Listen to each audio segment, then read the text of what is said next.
പ്രിയമുള്ള വിദ്യാർത്ഥികളെ, എല്ലാവർക്കും ഓൺലൈൻ ക്ലാസ്സിലേക്ക് സ്വാഗതം.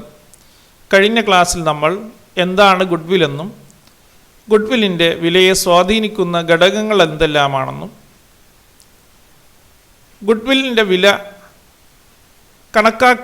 കണക്കാക്കേണ്ടി വരുന്ന വിവിധ സന്ദർഭങ്ങൾ ഏതെല്ലാമാണെന്നും നമ്മൾ ചർച്ച ചെയ്യുകയുണ്ടായി. ഇന്നത്തെ ക്ലാസ്സിൽ നമ്മൾ ചർച്ച ചെയ്യുന്നത് methods of valuation of goodwill. ഗുഡ്വില്ലിൻ്റെ വില കണക്കാക്കുന്ന വിവിധ മെത്തേഡുകളാണ്. നമ്മൾ മനസ്സിലാക്കി admission, changing profit share ratio, retirement, death, amalgamation, dissolution of firm for the sale of business.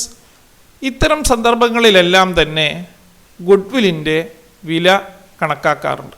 അപ്പോൾ ഗുഡ്വിൽ ഒരു മൂല്യമുള്ള ഫിക്സഡ് അസറ്റാണ്. അപ്പോൾ ആ ഗുഡ്വില്ലിൻ്റെ മൂല്യം, അതിൻ്റെ വാല്യൂ കണക്കാക്കുന്നതിന് വേണ്ടി വിവിധ മെത്തേഡുകൾ നമ്മൾ സ്വീകരിക്കാറുണ്ട്. ആ മെത്തേഡുകൾ എന്തെല്ലാമാണെന്ന് നമ്മൾ ഇന്നത്തെ ക്ലാസ്സിൽ ചർച്ച ചെയ്യും. അതിൽ തന്നെ പ്രത്യേകമായി ആവറേജ് പ്രോഫിറ്റ് മെത്തേഡാണ് ഇന്നത്തെ ക്ലാസ്സിൽ നമ്മൾ ചർച്ച ചെയ്യുന്നത്. അപ്പോൾ ഒരു ഗുഡ്വില്ലിൻ്റെ വില കണക്കാക്കാൻ പങ്കാളിത്ത സ്ഥാപനം വിവിധ മെത്തേഡുകൾ സ്വീകരിക്കാറുണ്ട്. ഏത് മെത്തേഡ് ഉപയോഗിച്ചുകൊണ്ടാണ് ഗുഡ്വില്ലിൻ്റെ വില കണക്കാക്കേണ്ടത് എന്ന് പങ്കാളികൾ അവരുടെ പങ്കാളിത്ത പ്രമാണത്തിൽ പ്രത്യേകം രേഖപ്പെടുത്താറുണ്ട്. അപ്പോൾ പങ്കാളിത്ത പ്രമാണത്തിൽ രേഖപ്പെടുത്തിയത് പ്രകാരമാണ് ഒരു പങ്കാളിത്ത സ്ഥാപനത്തിൽ വിവിധ സന്ദർഭങ്ങളിൽ ഗുഡ്വില്ലിൻ്റെ വില കണ്ടെത്താറുള്ളത്.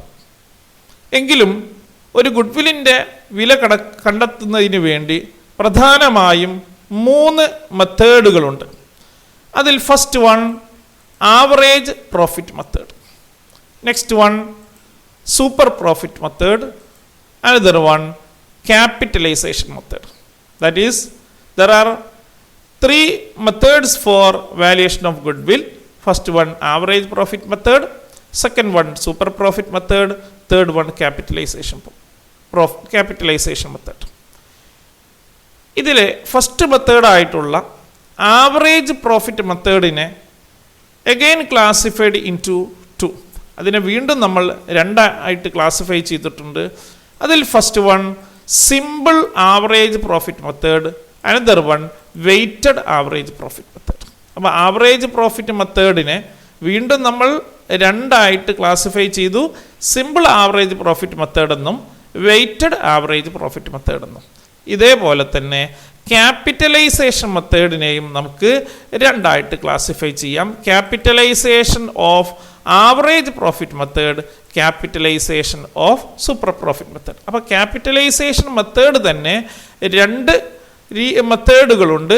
ക്യാപിറ്റലൈസേഷൻ ഓഫ് ആവറേജ് പ്രോഫിറ്റ് മെത്തേഡും capitalization of super profit method. അപ്പോൾ വ്യത്യസ്തങ്ങളായ മെത്തേഡുകൾ ഉപയോഗിച്ചുകൊണ്ട് നമുക്ക് ഗുഡ്വില്ലിൻ്റെ മൂല്യം കണക്കാക്കാം. അതിൽ തന്നെ ഇന്നത്തെ ക്ലാസ്സിൽ നമ്മൾ ചർച്ച ചെയ്യുന്നത് ആവറേജ് പ്രോഫിറ്റ് മെത്തേഡിനെ കുറിച്ചാണ്. അപ്പോൾ ആദ്യം നമുക്ക് എന്താണ് average profit method? Average profit മെത്തേഡിനെ നമ്മൾ 2 ആയിട്ട് ക്ലാസിഫൈ ചെയ്തു. സിമ്പിൾ ആവറേജ് പ്രോഫിറ്റ് മെത്തേഡ് എന്നും വെയ്റ്റഡ് ആവറേജ് പ്രോഫിറ്റ് മെത്തേഡ് എന്നും. അതിലെ സിമ്പിൾ ആവറേജ് പ്രോഫിറ്റ് മെത്തേഡാണ് ഇന്നത്തെ ക്ലാസ്സിൽ നമ്മൾ ചർച്ച ചെയ്യുന്നത്. അപ്പോൾ what is simple average profit method? Under the simple average profit method, the goodwill is calculated by multiplying the average profit of first few years by an agreed number of years purchase. Simple average profit method പ്രകാരം goodwill കണ്ടെത്തുന്നത് by multiplying the average profit of first few years. കഴിഞ്ഞ കുറേ വർഷങ്ങളുടെ ലാഭത്തിൻ്റെ ശരാശരിയെ by at agreed number of years purchase. Agreed number of years purchase കൊണ്ട്, ഉടമ്പടി പ്രകാരമുള്ള നമ്പർ ഓഫ് ഇയേഴ്സ് പർച്ചേസ് കൊണ്ട് മൾട്ടിപ്ലൈ ചെയ്തുകൊണ്ട്, ഗുണിച്ചുകൊണ്ട് നമുക്ക് ആവറേജ് പ്രോഫിറ്റ് മെത്തേഡ് പ്രകാരം ഗുഡ്വിൽ കണ്ടെത്താവുന്നതാണ്. അപ്പോൾ ആവറേജ് പ്രോഫിറ്റ് മെത്തേഡ് പ്രകാരം ഗുഡ് വിൽ കാൽക്കുലേറ്റ് ചെയ്യുന്നത് എങ്ങനെയാണ്? Average profit into number of years purchase. Average പ്രോഫിറ്റിനെ നമ്പർ ഓഫ് ഇയേഴ്സ് പർച്ചേസ് കൊണ്ട് മൾട്ടിപ്ലൈ ചെയ്തുകൊണ്ട് ഗുണിച്ചുകൊണ്ട് നമുക്ക് ഗുഡ് വിൽ കണ്ടെത്താവുന്നതാണ്. അപ്പോൾ ഇവിടെ ആവറേജ് പ്രോഫിറ്റ് എന്ന് പറഞ്ഞാൽ ആ വാക്കിൽ നിന്ന് നമുക്കറിയാം ലാഭത്തിൻ്റെ ശരാശരിയാണ്. ഏതൊരു വസ്തുവിൻ്റെയും ശരാശരി കാണാൻ ടോട്ടൽ എമൗണ്ടിനെ അതിൻ്റെ നമ്പേഴ്സ് കൊണ്ട് ഡിവൈഡ് ചെയ്ത് കഴിഞ്ഞാൽ നമുക്ക് ശരാശരി ലഭിക്കും. എന്നാൽ ഇവിടെ ആവറേജ് പ്രോഫിറ്റിനെ നമ്മൾ മൾട്ടിപ്ലൈ ചെയ്യുന്നത് നമ്പർ ഓഫ് ഇയേഴ്സ് പർച്ചേസ് കൊണ്ടാണ്. അപ്പോൾ എന്താണ് ഈ നമ്പർ ഓഫ് ഇയേഴ്സ് പർച്ചേസ്? ഇവിടെ നമ്പർ ഓഫ് ഇയേഴ്സ് പർച്ചേസ് കൊണ്ട് മീൻ ചെയ്യുന്നത് for how many years the firm will earn the same amount of profit in future.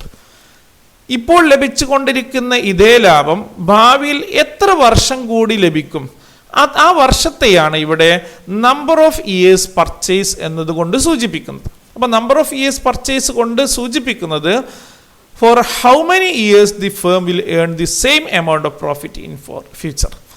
ഇപ്പോൾ ലഭിച്ചുകൊണ്ടിരിക്കുന്ന ഇതേ ലാഭം ഭാവിയിൽ എത്ര വർഷം കൂടി ലഭിക്കും, എത്ര വർഷം, ആ നമ്പർ ഓഫ് ഇയേഴ്സ് ആണ് ഇവിടെ നമ്പർ ഓഫ് ഇയേഴ്സ് പർച്ചേസ് കൊണ്ട് അർത്ഥമാക്കുന്നത്. ഇനി നമുക്ക് സിമ്പിൾ ആവറേജ് പ്രോഫിറ്റ് മെത്തേഡ് പ്രകാരം ഗുഡ് വിൽ കാൽക്കുലേറ്റ് ചെയ്യുന്നതിന് വേണ്ട വ്യത്യസ്ത സ്റ്റെപ്സുകൾ ഏതൊക്കെയെന്ന് നോക്കാം. Then what are the steps four calculation of good will under average profit method? Average profit method പ്രകാരം ഗുഡ് വിൽ കാൽക്കുലേറ്റ് ചെയ്യാനുള്ള സ്റ്റെപ്സുകൾ എന്തൊക്കെയാണ്? അതിൽ first one, calculation of total profit. നമ്മൾ ആദ്യം കണ്ടെത്തേണ്ടത് മൊത്തം ലാഭം എത്രയാണെന്ന് കണ്ടെത്തുന്നു. മൊത്തം ലാഭം കണ്ടെത്തുന്നത് by adding the profit of the previous years and deducting the losses if any. നമ്മൾ കഴിഞ്ഞ കുറച്ച് വർഷങ്ങളിലെ നമുക്ക് തന്നിട്ടുള്ള കഴിഞ്ഞ കുറേ വർഷങ്ങളിലെ ലാഭം ആഡ് ചെയ്യുകയും ഇനി ഏതെങ്കിലും ഒരു വർഷം നഷ്ടമാണെങ്കിൽ ഡിഡക്റ്റ് ചെയ്യുകയും ചെയ്തുകൊണ്ടാണ് നമ്മൾ മൊത്തം ലാഭം കണ്ടെത്തുന്നത്. അപ്പോൾ ടോട്ടൽ പ്രോഫിറ്റ് കാൽക്കുലേറ്റ് ചെയ്യാൻ വേണ്ടി കഴിഞ്ഞ കുറേ വർഷങ്ങളിൽ ലാഭം നമ്മൾ എന്ത് ചെയ്യുന്നു? പ്രോഫിറ്റ് ആണെങ്കിൽ പ്രോഫിറ്റ് ആഡ് ചെയ്യുന്നു. ഇനി ഏതെങ്കിലും ഒരു വർഷം നഷ്ടമാണെങ്കിലോ അത് ആ പ്രോഫിറ്റിൽ നിന്ന് ലെസ് ചെയ്യുകയും ചെയ്യുന്നു, ഡിഡക്റ്റ് ചെയ്യുകയും ചെയ്യുന്നു. അങ്ങനെ നമ്മൾ ആദ്യം എന്ത് കണ്ടെത്തുന്നു? ടോട്ടൽ പ്രോഫിറ്റ് കണ്ടെത്തുന്നു. നമുക്കൊരു ഉദാഹരണത്തിൻ്റെ സഹായത്തോടു കൂടി ഇത് മനസ്സിലാക്കാം. നിങ്ങൾ സ്ക്രീനിൽ കാണാം, ഒരു ക്വസ്റ്റ്യൻ കാണാം. Profit or losses of the past 4 years are as follows. 2016 1,20,000 profit, 2017 80,000 profit, 2018 20,000 loss, 2019 60,000 profit. Calculate the value of goodwill at 2 years purchase of average profit of 4 years. അപ്പോൾ ഈ ക്വസ്റ്റ്യനിൽ നമുക്ക് കഴിഞ്ഞ കുറച്ച് വർഷങ്ങളും ആ വർഷങ്ങളിലെ ലാഭ നഷ്ടവും നൽകിയിട്ടുണ്ട്. അതോടൊപ്പം തന്നെ നമ്മളോട് ആവറേജ് പ്രോഫിറ്റ് മെത്തേഡ് പ്രകാരം ഗുഡ് വിൽ കാൽക്കുലേറ്റ് ചെയ്യാനാണ് ആവശ്യപ്പെടുന്നത്. ആ ക്വസ്റ്റ്യനിൽ എന്ത് നൽകിയിട്ടുണ്ട്? Years of purchase, number of years purchase എത്രയാണെന്ന് തന്നിട്ടുണ്ട്. ഇവിടെ എത്രയാണ് പറയുന്നത്? At 2 years purchase of average profit അല്ലേ. അപ്പോൾ നമ്പർ ഓഫ് ഇയേഴ്സ് പർച്ചേസ് എത്രയാണ്? 2 ആണ്. ഇനി നമ്മൾ മനസ്സിലാക്കി ടോട്ടൽ പ്രോഫിറ്റ് കണ്ടെത്താൻ കഴിഞ്ഞ കുറേ വർഷങ്ങളിൽ ലാഭം ആണെങ്കിൽ പ്രോഫിറ്റ് ആണെങ്കിൽ ആഡ് ചെയ്യുകയും ലോസ് ആണെങ്കിൽ ഡിഡക്റ്റ് ചെയ്യുകയുമാണ് വേണ്ടത്. അപ്പോൾ ഈ തന്നിട്ടുള്ള എക്സാമ്പിൾ പ്രകാരം എങ്ങനെയാണ് ടോട്ടൽ പ്രോഫിറ്റ് കണ്ടെത്തുന്നത് എന്ന് ശ്രദ്ധിക്കണേ. Total profit equal to 1,20,000 plus 80,000 minus 20,000. എന്തുകൊണ്ടാണ് മൈനസ് 20,000 കുറക്കുന്നത്? 20,000 എന്ന് പറയുന്നത് ലോസ് ആണ്, നഷ്ടമാണ്. അപ്പോൾ നഷ്ടമാണെങ്കിൽ കുറക്കണം. പ്ലസ് 60,000. അപ്പോൾ 1,20,000, 80,000, 60,000 പ്രോഫിറ്റാണ്. അവ ആഡ് ചെയ്യുകയും അതിൽ നിന്ന് 20,000 കുറക്കുകയുമാണ് വേണ്ടത്. അപ്പോൾ നമുക്ക് ടോട്ടൽ പ്രോഫിറ്റ് 2,40,000 എന്ന് ലഭിക്കും. അപ്പോൾ ആദ്യത്തെ സ്റ്റെപ്പ് നമ്മൾ കംപ്ലീറ്റ് ചെയ്തു, calculation of total profit. Then another step is calculation of average profit. ഇനി ലാഭത്തിൻ്റെ ശരാശരി നമ്മൾ കണ്ടെത്തണം. എങ്ങനെയാണ് ആവറേജ് പ്രോഫിറ്റ് കണ്ടെത്തുക? ആവറേജ് പ്രോഫിറ്റ് കണ്ടെത്താനുള്ള formula average profit equal to total profit divided by number of years. മൊത്തം ലാഭത്തിന് എത്ര വർഷത്തെ ലാഭമാണ് അത്രയും വർഷം കൊണ്ട് നമുക്ക് ഡിവൈഡ് ചെയ്ത് കഴിഞ്ഞാൽ, ഹരിച്ചു കഴിഞ്ഞാൽ നമുക്ക് എന്ത് ലഭിക്കും? ആവറേജ് പ്രോഫിറ്റ് ലഭിക്കും. നമുക്കിപ്പോൾ തന്നിട്ടുള്ള പ്രോബ്ലത്തിൽ ടോട്ടൽ പ്രോഫിറ്റ് എത്രയാണ്? 2,40,000 divided by number of years 4 years അല്ലേ? നമ്പർ ഓഫ് ഇയേഴ്സ് ഡിസൈഡ് ചെയ്യുമ്പോൾ അവിടെ ലാഭമാണെങ്കിലും നഷ്ടമാണെങ്കിലും അത് വർഷമായിട്ട് നമ്മൾ തന്നെ കണക്കാക്കണം. അപ്പോൾ നമുക്കറിയാം, ഇപ്പോൾ നമ്മൾ ചർച്ച ചെയ്തുകൊണ്ടിരിക്കുന്ന പ്രോബ്ലത്തിൽ 3 വർഷമാണ് ലാഭം, 1 വർഷം നഷ്ടമാണ്. പക്ഷേ എങ്കിലും അവിടെ നമ്മൾ നമ്പർ ഓഫ് ഇയേഴ്സ് എത്ര തന്നെയാണ് നൽകേണ്ടത്? 4 എന്ന് തന്നെയാണ് നൽകേണ്ടത്. അപ്പോൾ ആവറേജ് പ്രോഫിറ്റ് ഈക്വൽ ടു 60,000 അല്ലേ? ആവറേജ് പ്രോഫിറ്റ് നമ്മൾ കണ്ടെത്തി 60,000. Then ഇനി last step, that is calculation of goodwill. Average profit കണ്ടെത്തി കഴിഞ്ഞാൽ ഇനി വളരെ ഈസിയായി ഒരു ഫോർമുല ഉപയോഗിച്ച് നമുക്ക് എന്ത് കണ്ടെത്താവുന്നതാണ്? ഗുഡ്വിൽ കണ്ടെത്താവുന്നതാണ്. അപ്പോൾ ഗുഡ്വിൽ കാൽക്കുലേറ്റ് ചെയ്യാനുള്ള formula goodwill equal to average profit into number of years purchase. Average പ്രോഫിറ്റിനെ നമ്പർ ഓഫ് ഇയേഴ്സ് പർച്ചേസ് കൊണ്ട് മൾട്ടിപ്ലൈ ചെയ്തുകൊണ്ട് ഗുണിച്ചുകൊണ്ട് നമുക്ക് ഗുഡ്വിൽ കണ്ടെത്താവുന്നതാണ്. അപ്പോൾ ഇവിടെ നമ്മൾ ആവറേജ് പ്രോഫിറ്റ് കണ്ടെത്തി കഴിഞ്ഞു. നമ്പർ ഓഫ് ഇയേഴ്സ് പർച്ചേസ് നമുക്ക് ക്വസ്റ്റ്യനിൽ തന്നിട്ടുണ്ട് അല്ലേ? 2 years ഓഫ് പർച്ചേസ്. അപ്പോൾ നമ്പർ ഓഫ് ഇയേഴ്സ് പർച്ചേസ് എത്രയാണ്? 2 ആണ്. ആവറേജ് പ്രോഫിറ്റ് നമ്മൾ കണ്ടെത്തി കഴിഞ്ഞു. അപ്പോൾ therefore goodwill equal to 60,000 into number of years purchase 2. Therefore goodwill equal to 1,20,000. അപ്പോൾ ഇങ്ങനെയാണ് ആവറേജ് പ്രോഫിറ്റ് മെത്തേഡ് പ്രകാരം ഗുഡ്വിൽ കാൽക്കുലേറ്റ് ചെയ്യുന്നത്. അപ്പോൾ വളരെ സിമ്പിളായിട്ടുള്ള ഒരു മെത്തേഡാണ് ആവറേജ് പ്രോഫിറ്റ് മെത്തേഡ്. അപ്പോൾ വളരെ ഈസി ആയിട്ട് നമുക്കിത് മനസ്സിലാക്കാവുന്നതേ ഉള്ളൂ. അപ്പോൾ ഇനി ഇതുമായി ബന്ധപ്പെട്ട 1-2 പ്രോബ്ലങ്ങൾ നമുക്ക് ചർച്ച ചെയ്യാം. അതിൽ first one, the following are the profit of A firm in the last 5 years 2014, 15, 16, 17, 18. Then calculate the value of goodwill at 3 years purchase of average profit of 5 years. തന്നിട്ടുള്ള ക്വസ്റ്റ്യനിൽ 5 വർഷങ്ങളിലെ ലാഭം നൽകിയിട്ടുണ്ട്. നമ്മളോട് ആവശ്യപ്പെടുന്നത് ഗുഡ്വില്ലിൻ്റെ ആവറേജ് പ്രോഫിറ്റ് മെത്തേഡ് പ്രകാരം goodwill calculate ചെയ്യാനാണ്. Years of purchase എത്രയാണ്? Calculate the value of goodwill at 3 years purchase of average profit 3. അപ്പോൾ നമ്പർ ഓഫ് ഇയേഴ്സ് പർച്ചേസ് 3 ആണ്. അപ്പോൾ നമ്മൾ തൊട്ട് മുമ്പ് മനസ്സിലാക്കിയ അതേ സ്റ്റെപ്സ് ഉപയോഗിച്ചുകൊണ്ട് നമുക്ക് ഈ പ്രോബ്ലം സോൾവ് ചെയ്യാം അല്ലേ? അപ്പോൾ ആദ്യം നമ്മൾ എന്താണ് കണ്ടെത്തേണ്ടത്? ടോട്ടൽ പ്രോഫിറ്റ് കണ്ടെത്തണം. ആ ടോട്ടൽ പ്രോഫിറ്റ് കണ്ടെത്തി ആവറേജ് പ്രോഫിറ്റ് കണ്ടെത്തണം അല്ലേ? അപ്പോൾ average profit equal to total profit divide by number of years അല്ലേ? ആവറേജ് പ്രോഫിറ്റ് എങ്ങനെ കണ്ടെത്താം? ടോട്ടൽ പ്രോഫിറ്റിനെ നമ്പർ ഓഫ് ഇയേഴ്സ് കൊണ്ട് ഡിവൈഡ് ചെയ്തുകൊണ്ട് നമുക്ക് എന്ത് കണ്ടെത്താം? ആവറേജ് പ്രോഫിറ്റ് കണ്ടെത്താം. അപ്പോൾ equal to average profit, total profit എന്ന് പറഞ്ഞാൽ 4,000 plus 3,000 plus 5,000 plus 4,500 plus 3,500 divided by number of years 1, 2, 3, 4, 5 അല്ലേ? അപ്പോൾ 5 years ആണ്. അപ്പോൾ ഇങ്ങനെ നമുക്ക് average profit, therefore average profit equal to ഈ 5 വർഷത്തെ ലാഭവും ആഡ് ചെയ്ത് കഴിഞ്ഞാൽ 20,000 ഡിവൈഡഡ് ബൈ 5, ദാറ്റ് ഈസ് 4,000. അപ്പോൾ ആവറേജ് പ്രോഫിറ്റ് എത്രയാണ്? ഈ പ്രോബ്ലത്തിൽ ആവറേജ് പ്രോഫിറ്റ് 4,000 ആണ്. അപ്പോൾ ആവറേജ് പ്രോഫിറ്റ് എങ്ങനെ കണ്ടെത്തി? ടോട്ടൽ പ്രോഫിറ്റിനെ നമ്പർ ഓഫ് ഇയേഴ്സ് കൊണ്ട് ഡിവൈഡ് ചെയ്ത് നമുക്ക് എന്ത് കണ്ടെത്താം? ആവറേജ് പ്രോഫിറ്റ് കണ്ടെത്താം. ഇനി ഗുഡ്വിൽ കണ്ടെത്താൻ വളരെ ഈസി ആണല്ലോ. Goodwill equal to average profit into number of years purchase. ഇവിടെ ആവറേജ് പ്രോഫിറ്റ് ഈക്വൽ എത്രയാണ്? 4,000 into number of years purchase. ക്വസ്റ്റ്യനിൽ നൽകിയിട്ടുള്ള നമ്പർ ഓഫ് ഇയേഴ്സ് പർച്ചേസ് എത്രയാണ്? 3 years പർച്ചേസ് അല്ലേ? അപ്പോൾ 4,000 ഇൻറ്റു 3 ഈക്വൽ ടു 12,000.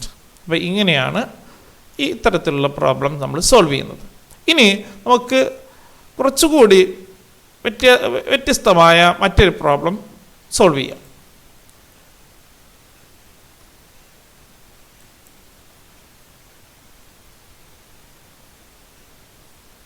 ഇനി നമുക്ക് വ്യത്യസ്തമായ മറ്റൊരു ക്വസ്റ്റ്യൻ എങ്ങനെയാണ് സോൾവ് ചെയ്യുന്നത് എന്ന് മനസ്സിലാക്കാം. The following were the profit of the firm for the last 4 years 2017 profit 2 lakh, ബ്രാക്കറ്റിൽ including an abnormal gain ₹25,000. 2018 profit 2,50,000 ബ്രാക്കറ്റിൽ after charging an abnormal loss ₹50,000. 2019 2,25,000 excluding ₹25,000 payable on the insurance of machinery. 2020 3 lakh including profit on sale of fixed asset ₹50,000. Calculate the value of the firm's goodwill on the basis of 2 years purchase of the average profit for the last 4 years. അപ്പോൾ കഴിഞ്ഞ പ്രോബ്ലങ്ങളിൽ നിന്ന് വ്യത്യസ്തമായി ഇതിൽ ഓരോ പ്രോഫിറ്റിനോടൊപ്പം തന്നെ ചില അഡ്ജസ്റ്റ്മെൻറ്റുകൾ കൂടി നൽകിയിട്ടുണ്ട്. അപ്പോൾ നമുക്ക് ആ അഡ്ജസ്റ്റ്മെൻറ്റുകളൊന്ന് മനസ്സിലാക്കാം. ഫസ്റ്റ് കേസിൽ ഇൻക്ലൂഡിംഗ് ആൻ അബ്നോർമൽ ഗെയിൻ ₹25,000. 2017 ലഭിച്ച ലാഭം 2 ലക്ഷം രൂപയാണ്. ആ 2 ലക്ഷത്തിൽ അവിചാരിതമായി, നോർമലായിട്ടല്ല, അബ്നോർമൽ ഗെയിൻ, എപ്പോൾ അബ്നോർമലായിട്ട് ലഭിച്ച ഒരു നേട്ടം 25,000 ഉണ്ട്. അപ്പോൾ നമുക്കറിയാം അബ്നോർമലായിട്ട് ലഭിക്കുന്ന നേട്ടം എല്ലാ വർഷവും ലഭിക്കണമെന്നില്ല. അതിനെ അബ്നോർമൽ എന്ന് പറയില്ല, അത് നോർമലാണ്. അപ്പോൾ അത്തരം അബ്നോർമൽ ഗെയിൻ ആണെങ്കിൽ യഥാർത്ഥത്തിൽ ആ വർഷത്തെ ലാഭത്തോടു കൂടി ഉൾപ്പെടുത്താൻ പാടില്ല. ഇനി രണ്ടാമത്തെ 2018 കേസ് നോക്കൂ. 2,50,000 ആണ്. ഈ 2,50,000 after charging an abnormal loss ₹5,000. അബ്നോർമലായിട്ടുള്ള, അവിചാരിതമായിട്ടുള്ള ഒരു നഷ്ടം 50,000 രൂപ കൂടി ചാർജ് ചെയ്തത് കൊണ്ടാണ് ആ വർഷം 2,50,000 ആയിട്ടുള്ളത്. എന്ന് പറഞ്ഞാൽ സാധാരണ ഉണ്ടാവുന്ന ലാഭമല്ല. അപ്പോൾ അബ്നോർമൽ ഗെയിൻ നമ്മൾ എന്ത് ചെയ്തു? ലെസ് ചെയ്യുകയാണ് ചെയ്യുന്നത്. 2 ലാഖിൽ നിന്ന് അബ്നോർമൽ ഗെയിൻ ആയിട്ടുള്ള 25,000 രൂപ നമ്മൾ കുറക്കണമെന്ന് പറഞ്ഞു. അപ്പോൾ അബ്നോർമൽ ലോസ് എന്ത് ചെയ്യേണ്ടി വരും? 2,50,000 കൂടി ആഡ് ചെയ്യണം. യഥാർത്ഥത്തിൽ ആ വർഷം അത്ര അവിചാരിതമായ നഷ്ടമില്ലായിരുന്നെങ്കിൽ നമുക്ക് എത്ര തന്നെ ലാഭം ലഭിക്കുമായിരുന്നു? 3 ലക്ഷം രൂപ തന്നെ ലാഭം ലഭിക്കുമായിരുന്നു. Then 2019 profit 2,25,000 excluding ₹25,000 payable on the insurance of machinery. മെഷീനറിയുടെ ഒരു ഇൻഷുറൻസ് ചാർജ് 25,000 രൂപ അതിൽ എക്സ്ക്ലൂഡ് ചെയ്തിട്ടുണ്ട്, ഒഴിവാക്കിയിട്ടുണ്ട്. യഥാർത്ഥത്തിൽ മെഷീനറിയുടെ ഇൻഷുറൻസ് എന്താണ്? നമുക്കറിയാം, ഒരു എക്സ്പെൻസ് ആണ്. അപ്പോൾ 25,000 എക്സ്പെൻസ് ആയിട്ട് രേഖപ്പെടുത്തേണ്ടത് നമ്മൾ വിട്ടുപോയിട്ടുണ്ട്. അപ്പോൾ നമുക്ക് യഥാർത്ഥത്തിൽ ആ വർഷം 2,25,000 രൂപ ലാഭം ഉണ്ടാവുമോ? ഇല്ല. ആ 25,000 രൂപ ഇൻഷുറൻസ് നൽകിയത് കൂടി കുറക്കണം. അത് കുറച്ചിട്ടില്ല എന്നാണ് പറയുക. അപ്പോൾ അതുകൂടി കുറക്കുമ്പോൾ യഥാർത്ഥത്തിൽ 2019 2,25,000 നിന്നും 25,000 കുറച്ച് ബാക്കി 2 ലക്ഷം രൂപയേ ഉണ്ടാവുകയുള്ളൂ. ദെൻ 2020 പ്രോഫിറ്റ് എത്രയാണ്? 3 ലാഖ്. അതിന് നേരെ ബ്രാക്കറ്റിൽ including profit on sale of fixed asset. Fixed അസറ്റിൻ്റെ വിൽപ്പനയിലൂടെ ലഭിച്ച ലാഭം ഒരു 50,000 ഉണ്ട്. നമുക്കറിയാം ഇതൊരു ബിസിനസ്സിൻ്റെ ലഭിച്ച ലാഭമാണോ? അല്ല. അത് എപ്പോഴും ലഭിക്കുന്നതാണോ? അതുമല്ല. നമുക്കറിയാം ഫിക്സഡ് അസറ്റ് എന്ന് ലഭിക്കുന്ന ലാഭം ഒരിക്കലും അതൊരു ബിസിനസ്സിൻ്റെ ലാഭമായിട്ട്, ബിസിനസ്സിന് സാധാരണ ബിസിനസ് പ്രവർത്തനങ്ങളിൽ നിന്ന് ലഭിക്കുന്ന ലാഭമല്ല. ആയതുകൊണ്ട് തന്നെ അത്തരത്തിലുള്ള ലാഭവും നമ്മൾ എന്ത് ചെയ്യണം? ഡിഡക്റ്റ് ചെയ്യണം. 3 ലാഖിൽ നിന്ന് അത് ലെസ് ചെയ്യണം. അപ്പോൾ ആ രീതിയിൽ അപ്പോൾ നമ്മൾ ആവറേജ് പ്രോഫിറ്റ് കണ്ടെത്തുന്നതിന് മുമ്പായി നമ്മൾ യഥാർത്ഥത്തിൽ ഉള്ള average profit, average maintainable profit എത്രയാണെന്ന് നമ്മൾ കണ്ടെത്തണം. അതിനുവേണ്ടി നമുക്കൊരു ചെറിയ ടേബിൾ തയ്യാറാക്കാം. നോക്കൂ, calculation of average maintainable profit. Average maintainable profit ആണ് ഇത്തരം ഒരു ക്വസ്റ്റ്യൻ കിട്ടിയാൽ ആദ്യം നമ്മൾ കണ്ടെത്തേണ്ടത്. അവിടെ നോക്കൂ, ആദ്യം ഇയർ 2017 ആവറേജ് മെയിൻറ്റെയിനബിൾ പ്രോഫിറ്റ് എത്രയായിരിക്കും? 2 ലാഖിൽ നിന്നും 25,000 അബ്നോർമൽ ഗെയിൻ അത് ലെസ് ചെയ്യണം. അപ്പോൾ യഥാർത്ഥത്തിൽ 1,75,000 ആ വർഷം പ്രോഫിറ്റ് ഉള്ളൂ. അതേപോലെ 2018 2,50,000 നിന്നും അബ്നോർമൽ ഗെയിൻ എന്ത് ചെയ്തു? ലെസ് ചെയ്തു, അല്ലേ? കുറച്ചു. അപ്പോൾ അബ്നോർമൽ ലോസ് എന്ത് ചെയ്യണം? ആഡ് ചെയ്യണം. അപ്പോൾ 3 ലാഖ്. 2019 2,25,000 നിന്നും ഇൻഷുറൻസ് 25,000 ലെസ് ചെയ്യണം. അപ്പോൾ 2 lakh. ദെൻ 2020 3 lakhൽ നിന്നും 50,000 profit on sale of fixed asset എന്ത് ചെയ്യണം, ലെസ് ചെയ്യണം. അപ്പോൾ 2,50,000. അപ്പോൾ ഇങ്ങനെയാണ് ആദ്യം മെയിൻറ്റെയിനബിൾ പ്രോഫിറ്റ് നമ്മൾ കണ്ടെത്തേണ്ടത്. അപ്പോൾ എന്തെല്ലാമാണ് ആഡ് ചെയ്യേണ്ടത്, എന്തെല്ലാമാണ് ലെസ് ചെയ്യേണ്ടത് എന്നതിനെക്കുറിച്ചുള്ള ഒരു ധാരണ നിങ്ങൾക്കുണ്ടായിട്ടുണ്ടാവുമെന്ന് വിചാരിക്കുന്നു. നമ്മൾ അബ്നോർമൽ ഗെയിൻ എന്ത് ചെയ്യണം, ലെസ് ചെയ്യണം അല്ലേ. അബ്നോർമൽ ലോസ് ആണെങ്കിലോ അത് ആഡ് ചെയ്യണം. അതോടൊപ്പം തന്നെ വല്ല ഇൻഷുറൻസോ മറ്റു കാര്യങ്ങളൊക്കെ ഒഴിവാക്കിയിട്ടുണ്ടെങ്കിൽ അതുകൂടി നമ്മൾ എന്ത് ചെയ്യണം, അതിൽ നിന്ന് കുറക്കണം. എക്സ്പെൻസ് ഒഴിവാക്കിയിട്ടുണ്ടെങ്കിൽ എക്സ്പെൻസ് കുറക്കണം. ഇൻകം ഒഴിവാക്കിയിട്ടുണ്ടെങ്കിൽ അത് ആഡ് ചെയ്യണം. അതോടൊപ്പം തന്നെ profit on sale of fixed asset അത് ഉൾപ്പെട്ടിട്ടുണ്ടെങ്കിൽ അതെന്താ ചെയ്യേണ്ടത്, നമ്മൾ ഡിഡക്റ്റ് ചെയ്യാണ്, കുറയ്ക്കുകയാണ് വേണ്ടത്.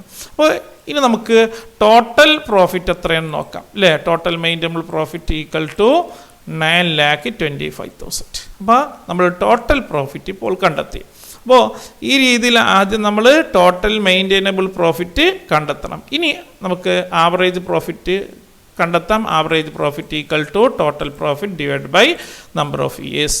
ഇവിടെ നമുക്ക് ആവറേജ് പ്രോഫിറ്റ് എത്രയാണ്, ടോട്ടൽ പ്രോഫിറ്റ് എത്രയാണ്, 9,25,000 ഡിവൈഡ് ബൈ എത്ര വർഷമാണ്, 4 years അല്ലേ. അപ്പോൾ 4 ഈക്വൽ ടു 2,31,250.